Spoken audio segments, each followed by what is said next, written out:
دارالحکومت اسلام آباد میں ووٹرز کی کھانوں سے تواضع کی جا رہی ہے۔ این48 اسلام آباد میں ووٹرز کے لیے بریانی والے ڈبے تیار کیے جا رہے ہیں اور اس تیاری کا عمل اس وقت جاری ہے، جو ووٹرز کو پیش کی جائے گی، ووٹرز کی تواضع کی جائے گی۔ ووٹرز سپورٹر جو کہ پولنگ کیمپوں پر موجود ہوں گے، یہ مناظر آپ دیکھ سکتے ہیں کہ جہاں پر ووٹرز ووٹ کاسٹ کرنے کے لیے جا رہے ہیں، وہاں پر ان کی تواضع کے لیے اس وقت بریانی کی تیاری کا عمل جاری ہے، پیکنگ جاری ہے، اور یہ پیک کر کے تمام تر وہ افراد جو ووٹ کاسٹ کرنے جا رہے ہیں، جو پولنگ کے عمل میں حصہ لے رہے ہیں، ان تک پہنچائی جائے گی۔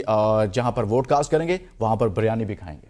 جی بالکل عثمان، اور پاکستان میں جب بھی انتخابات ہوتے ہیں تو بریانی کا ذکر ہمیشہ کیا جاتا ہے، بریانی کی پلیٹ کا، بریانی کے ڈبے کا۔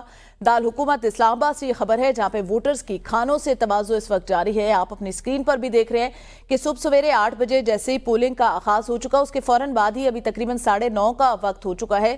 پولنگ کا عمل شروع ہونے کے کچھ ہی دیر بعد ووٹرز کی خاطر تواضع کے لیے بریانی کی دیگیں اسلام آباد میں منگوا لی گئی ہیں۔